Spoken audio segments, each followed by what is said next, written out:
ভারতরত্ন প্রয়াত প্রাক্তন প্রধানমন্ত্রী রাজীব গান্ধীর ৮১তম জন্মবার্ষিকী যথাযোগ্য মর্যাদায় ও শ্রদ্ধার সঙ্গে পালন করল ত্রিপুরা প্রদেশ কংগ্রেস কমিটি।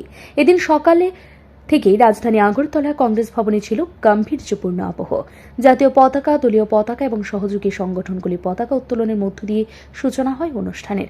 এরপর প্রদেশ কংগ্রেস সভাপতি আশিস কুমার সাহা, প্রাক্তন বিধায়ক সহ একাধিক জেলা ও মহকুমা নেতৃত্ব প্রয়াত রাজীব গান্ধীর পুনর্বায়ন মূর্তিতে মাল্যদান করে শ্রদ্ধা নিবেদন করেন। পরে নেতৃবৃন্দ যাত্রা করে যান আগরতলা ঐতিহাসিক গান্ধীঘাটে।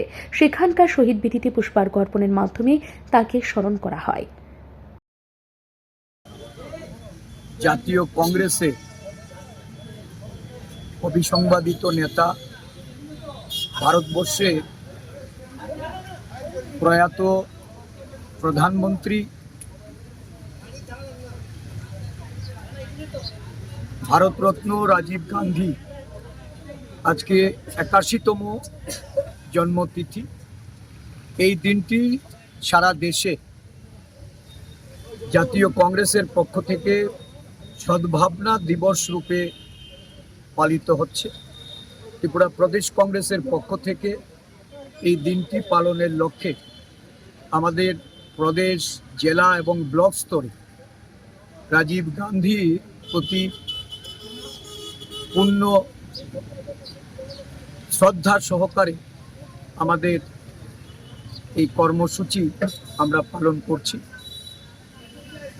প্রদেশ কংগ্রেসের পক্ষ থেকে ওনাকে কোটি কোটি প্রণাম। একবিংশ শতাব্দী একজন প্রধানমন্ত্রী হিসাবে যে স্বপ্ন ভারতবর্ষকে নিয়ে উনি দেখেছিলেন,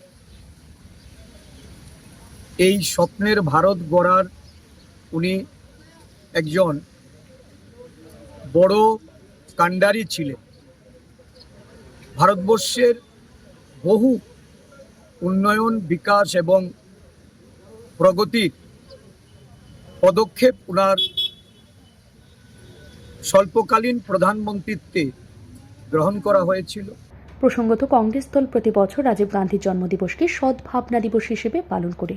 ১৯৯১ সালে এক সন্ত্রাসবাদী হামলায় রাজীব গান্ধীর মর্মান্তিক মৃত্যু হলেও তার রাজনৈতিক দর্শন, প্রযুক্তি নির্ভর আধুনিক ভারতের স্বপ্ন এবং ২১ শতকের ভারত গড়ার রূপরেখা এখনও প্রাসঙ্গিক হয়ে আছে। দেশের সর্বকনিষ্ঠ প্রধানমন্ত্রী হিসেবে মাত্র ৪০ বছর বয়সে দায়িত্ব গ্রহণ করে তিনি তথ্য প্রযুক্তি বিপ্লব, টেলিকম খাতে উদ্ভাবন, যুবশক্তিকে এগিয়ে নিয়ে আসা এবং ভোটাধিকার বয়স ২১ থেকে ১৮ বছরের নামিয়ে আনার মতো ঐতিহাসিক সিদ্ধান্ত গ্রহণ করেছিলেন।